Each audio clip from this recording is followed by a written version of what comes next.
Her babysitting was at my best friend's place. I won't live by their rules anymore. I'm Ethan, and last Wednesday my girlfriend said she was babysitting on Oak Ridge, which is my best friend Tyler's street. Not a coincidence. The rideshare drop-off pin on her screen was his building number. I saw it when she asked me to order the car from my phone because her battery was low. Her smile was steady. My stomach wasn't. She said it'd be a late shift. I know every family on Oak Ridge with kids. Tyler's building is mostly 20-somethings and a grumpy cat in 4B. I asked who hired her. She said a co-worker's cousin. I asked the kid's name. She said a toddler doesn't talk much. Toddlers have names. Lies do dish. At 9:12 p.m., Tyler posted a photo of post-work pasta at his counter. I recognized the burn mark on the wood and the chipped blue bowl I gave him when he moved in. 2 glasses. 1 fork missing from the set. Caption: recovery carbs. He never cooks after the gym. He orders. Unless he's trying to look wholesome. 9:18 p.m. Mia sent me a text. The baby's finally asleep, followed by a blurry pic of a white door. Tyler's guest room door is white with a dent low on the frame from college. In the corner of her photo, the dent looked back at me like it knew my name. I didn't blow up her phone. I didn't drive over. I wrote one line to myself and stuck it on the fridge with a magnet. Stop asking people who lie to guide you to the truth. Watch. Thursday morning. I found my sweatshirt, the gray one with the torn cuff, folded in the wrong drawer. It smelled like Tyler's detergent. I only know that smell because we've watched 100 games at his place, and he buys the same brand every time on autopilot. Mia doesn't. That night, Mia's shift was on Oak Ridge again. Same address pin. Same low battery. Tyler posted nothing. I scrolled my camera roll and stopped on a photo from 2 months ago. Mia in that gray sweatshirt, laughing in my kitchen. Under it, a shot from last week. The same sweatshirt draped over Tyler's barstool in the edge of a group pic. My friend group's eyes had slid past it. Mine didn't anymore. 10:06 p.m., my phone buzzed. Tyler, you up? Game highlights. Mia, baby woke up, long night ahead. 2 messages. 1 block. 1 story. If I pushed right then, I'd get explanations shaped like pillows, soft, useless. I turned off the TV and set an alarm for 9 p.m. next Wednesday instead, because if someone builds a lie on a schedule, the truth shows up on time too. I picked a spot across from Tyler's building where the streetlight flickers every 3rd blink and waited with the engine off. 9 p.m. on the dot, a rideshare rolled up. Mia stepped out with a paper bag that steamed at the top and a cardigan I'd never seen in our closet. No stroller. No sleep sack tucked under her arm. Just dinner pretending to be childcare. She didn't buzz anyone. She used a code. The door clicked like it had said yes before. I watched the lobby swallow her and counted floor lights as the elevator climbed. 3rd floor paused. 2nd floor didn't. She was exactly where I knew she'd be. 9:14. Tyler's balcony door slid open for air. A chair scraped. 2 shadows moved across the curtain in a rhythm that didn't look like burping a toddler. My gray sweatshirt hung over the railing, cuff torn, logo faded, damp from a wash that hadn't happened at my place. It swayed like a flag I hadn't meant to plant that I didn't walk up. I let the building map itself. Kitchen light off. Hallway off. Bedroom on. Bedroom off. The guest room stayed dark. If there was a baby here, it slept in a rumored 9:31. Tyler's phone glow walked past the window. The same blue bowl I gave him flashed on the counter, empty. He lifted a glass to someone just out of frame. 2 taps on the rim. I've heard that tap 100 times when he thinks his team has it in the bag.my phone buzzed. Mia, he finally went down. Quiet shift, a white door in the photo again. The dent in the frame again. But I just watched the bedroom light die. There was no baby down the hall. There was only my best friend and my girlfriend exchanging plates and schedules like they'd been doing it long enough to master the choreography that I recorded the night like a coach reviews tape. Timestamps. Lights. Balcony. Sweatshirt. The quiet between their lies where the truth sat breathing. I didn't need confrontation. I needed order. Who knew first? Who planned? Who covered? Lies tangle when you pull from the root. 10:02. The balcony door cracked open again. A hand reached out. Mia's nails, always painted pale, easy to spot even in bad light, and pinched the cuff of my sweatshirt to test if it had dried. She shook it once, then disappeared back inside with it. My chest went tight in that blind, hot way anger does, but under it was something steadier. This wasn't confusion anymore. This was a pattern. I waded through the cleanup rhythm. Water on, water off. TV light blew across the blinds. Laughter that was careful, not loud. The sort you use when you think the walls might repeat you if you overdo. I teed a T1047. Tyler's front light came on. Mia stepped into the hallway with her cardigan on and her hair tied the way she does when she's leaving a place she plans to come back to. She looked both ways out of habit, not guilt. Habit is worse. Habit means you are a fixture in a life I didn't know I was renting. She called a car. I pulled mine out 2 blocks down and followed until she turned onto my street and texted me home. Baby was an angel before she even reached our door. I parked, sat in the quiet, and decided something that felt like flipping a switch inside myself. I will not ask them to tie my blindfold. I will see this on my own terms. Next Wednesday was already on the calendar. The lie would clock in. So would I. Before I went inside, I wrote 2 lines on a sticky note and left it under a magnet shaped like a stadium. No confrontations after 10 p.m. Tell the truth once. In daylight, because if I was going to end a story, I wanted the sun to recognize my face when I did it. Daylight makes liars sloppy. I picked Wednesday afternoon to stop being a shadow and walked into Tyler's building with an easy pretext, dropping off the drill he lent me months ago. The door code hadn't changed. That told me enough before I even knocked. The apartment smelled like lemon cleaner and someone trying to reset a room fast. My gray sweatshirt sat on the back of a chair, cuffs still torn, like a flag nobody bothered to fold. In the drying rack by the sink, 2 plates leaned against each other, clean but not dry. A half-wet blue bowl, the one I gave Tyler when he moved in, balanced on top like it knew I'd be looking. Small things gave bigger truths away. A hair tie looped around the oven handle, pale beige, the kind Mia buys in packs and loses in our couch. On the coffee table, a receipt from the deli down the block, 2 sandwiches, 1 salad. A bottle of the exact tea she drinks when she wants to sleep after a shift. I moved down the hall and stopped at the guest room, the nursery from her late-night stories. No crib, no toys, just a made bed and a throw blanket folded neat. The throw blanket was the one she'd picked for our place and said didn't fit the vibe. That blanket found its vibe here. A soft scuff pulled me to the doorway of Tyler's bedroom. The bed was made like someone expected company who checks corners.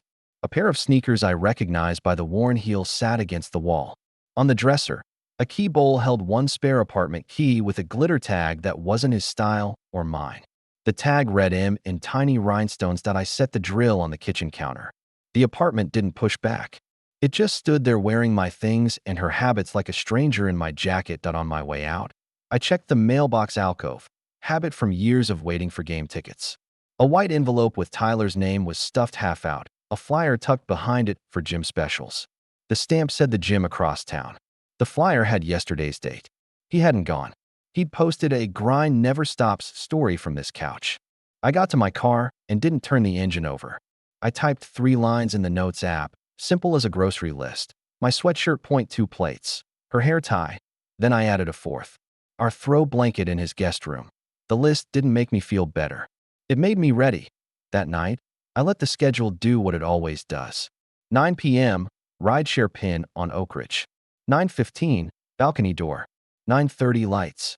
This time I parked closer and waited until the balcony door opened again for air. I took a photo of the railing where my sweatshirt had hung last week and the key bowl visible through the glass with the glitter tag catching a line of light. Not to post. To stop telling myself I was dramatic. AT1011. Mia texted a white door again. Same dent. Down again. Might be a long one. The lie sounded tired. Lies get tired when the truth stands up. I drove home and put her empty hair tie pack from our bathroom drawer next to a screenshot of the oven handle. I wasn't building a case for court. I was building a spine for me. Next morning, I made coffee and set 1 cup on the table for Mia like always. When she walked in, I noted the details I'd learned to watch. Damp hair from a shower not at our place. The tiny crease a different pillow leaves on her cheek.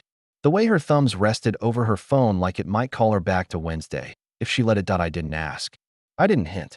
I told myself 1 clean line and said it in my head until it stuck. They don't get to narrate me. I narrate me. Then I took the day off work, cleaned the apartment I pay for, and put the drill back in my closet where it belongs, next to the space I'd left for someone who respected the door. Next Wednesday would be the end of the schedule. I chose noon for the talk because sunlight doesn't negotiate. I texted Tyler and Mia at the same time. My place.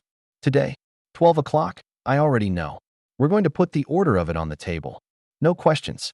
No exclamation marks. At 11:58, my phone buzzed. Tyler posted a gym mirror selfie with a timestamp over it. The kind you throw up when you need the world to believe your alibi. I looked out my window and watched him park in front of my building with that same timestamp still bouncing at the top of his phone. He walked in like a man who thinks lighting can save him. Noon was going to be bright. Noon doesn't give you shadows to hide in. I set 2 chairs across from me and placed 4 simple things on the table like road flares, my gray sweatshirt, her hair tie, the photo of Tyler's balcony with the key bowl glinting, and the throw blanket she rejected for our place but folded in his guest room. I told myself to sit still and let the quiet sort what their words never would. They arrived 3 minutes apart, both carrying alibis in their posture. I didn't take any of it. I pointed to the objects and asked for time, not excuses. When it started, when it became routine, when they decided I didn't need the truth. Saying those lines in my head kept my hands heavy on my knees and my voice steady. The room did the rest.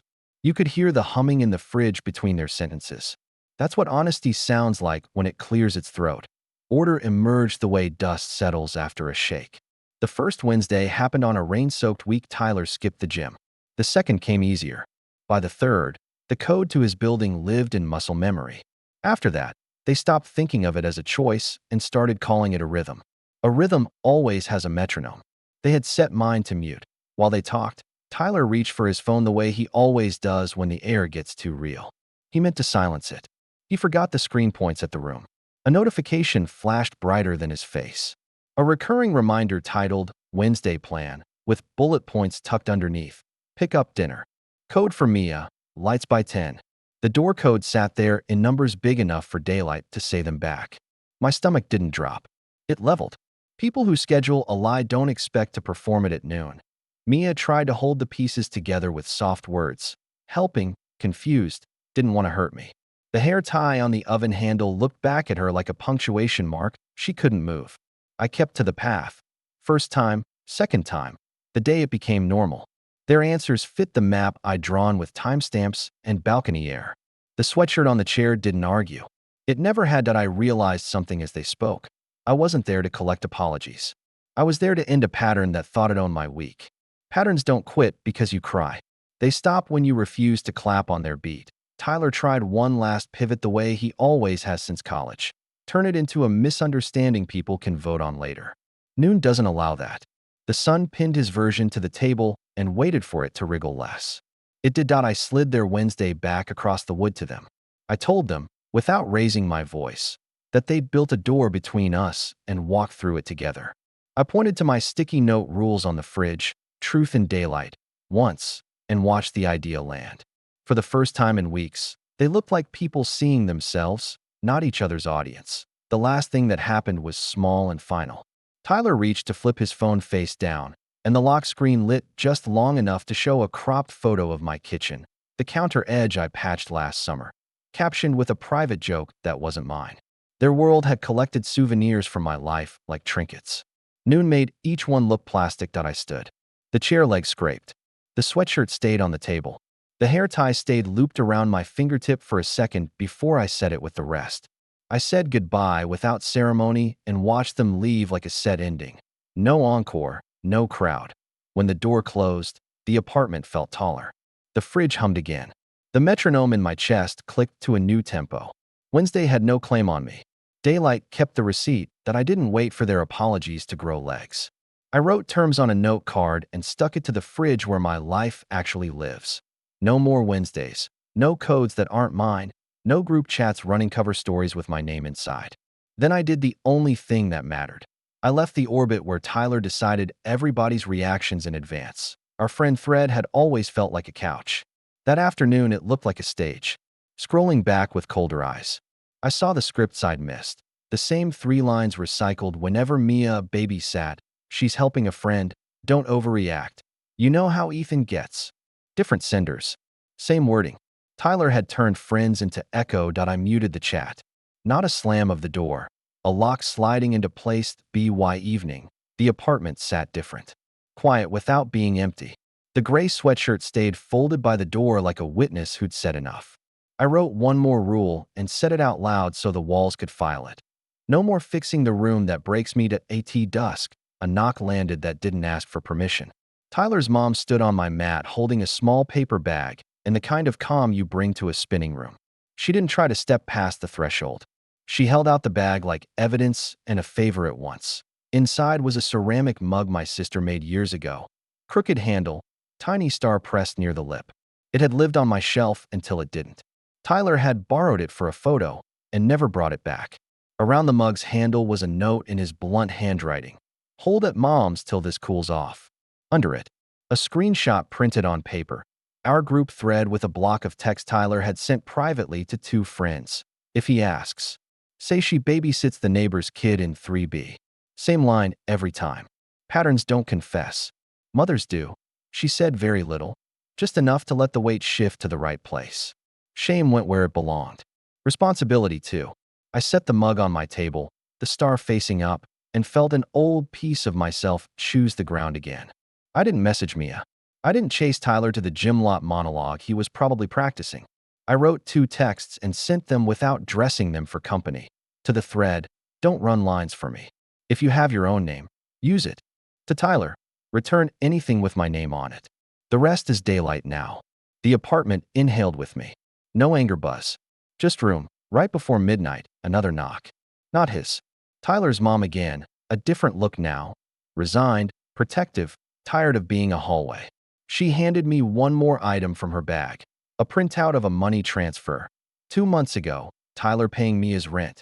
Captioned to himself with a note only a coward writes. Keep this quiet. Babysitting covers it. The line didn't make my heart pound. It made my decision simple. This wasn't a stumble. It was a budgeted double life with a cover charge taken from my trust that I placed the transfer next to the mug and the balcony photo and felt the story stop requesting my sympathy. It asked for one thing only. Closure that stays closed. That I turned off the kitchen light and left the living room lamp on, soft, deliberate, bright enough to see the note card on the fridge from across the room. Next step wasn't yelling. Next step was returning everything that didn't belong in my life anymore and making sure what did. Stayed. That I started by giving back what wasn't mine to carry. The spare key to Tyler's building went into a plain envelope with one sentence. Do not use my name to open doors. I slid it under his door at noon, not midnight. Daylight has better memoried at home. I laid out a small pile that used to feel like us. Concert stubs, a hat from a road trip, the blue bowl he'd cooked for show with, and put it all in a box labeled returns. I wasn't punishing myself with souvenirs. I was cleaning a room. Then I did something simple that felt like pulling out a thorn. I left the group chat. No goodbye, no speech. Just leave conversation and the quiet that followed like a real floor under my feet. I posted one line to my own feed with no tags, no names. I don't live on Wednesdays. If you knew, you knew. If you didn't, it wasn't for you. An hour later, my phone lit with a number I recognized from holidays and casseroles. Tyler's mom again. She didn't waste my time. May I tell him the truth? She asked, without rounding it. I said yes. She exhaled like a woman who'd been waiting to be useful in the right direction. I took a walk, the kind where you count crosswalks instead of thoughts. When I came back, a brown paper bag sat on my doormat like a period. Inside, my gray sweatshirt, dry and folded, a spare charger with my initials in Sharpie, and a note in Mia's handwriting on a ripped grocery list. Ethan, I knew first. I'm sorry last. M&O plea. No story, just the order of it. It didn't make anything lighter.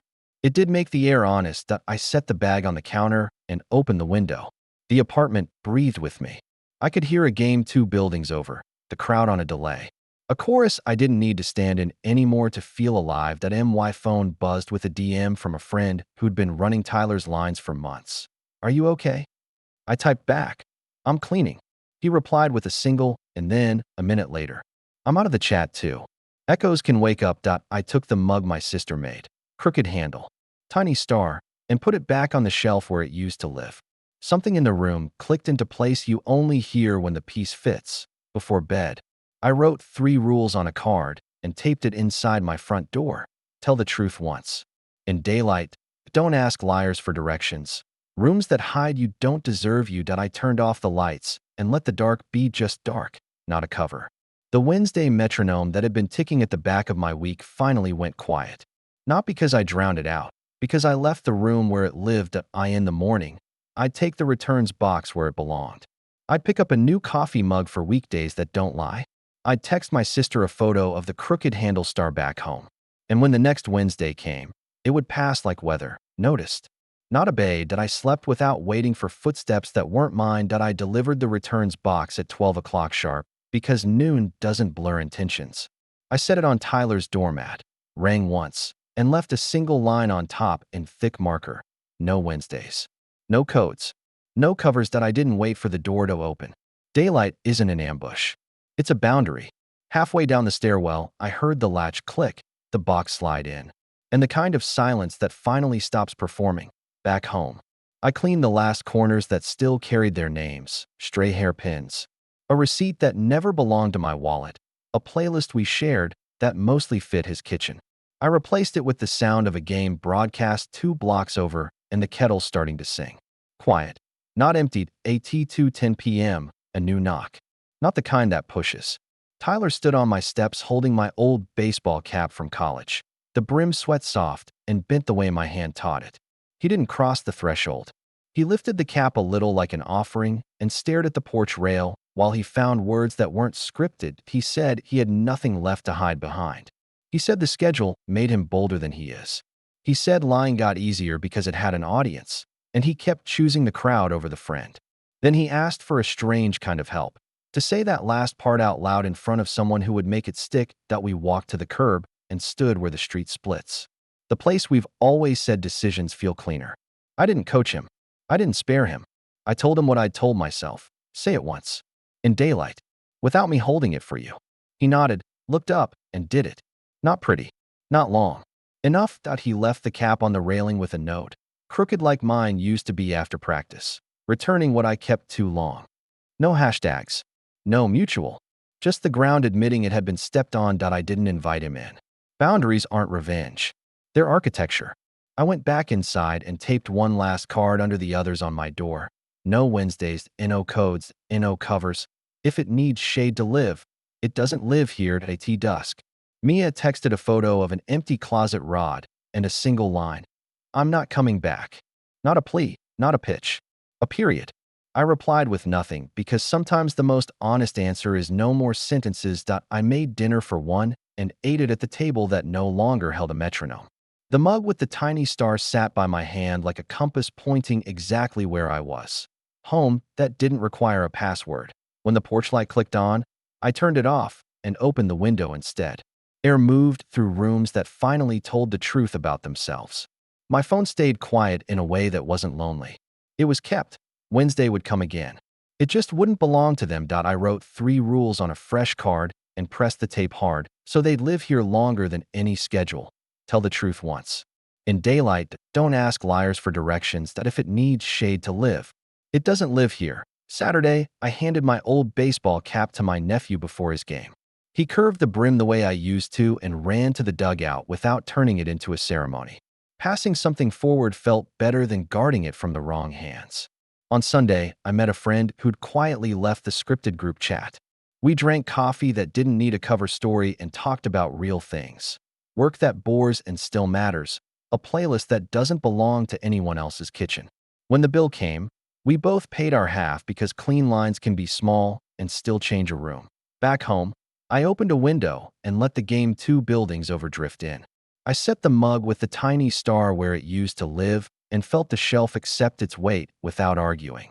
In the corner, my gray sweatshirt hung over the back of my chair, dry, soft, ordinary. Exactly where it should be. No balcony air. No borrowed detergent. Just home. My phone stayed quiet in a way that didn't feel like absence. It felt like space. The kind you get back when you stop standing in doorways built for someone else's story. Wednesday came and went like weather. I noticed the day.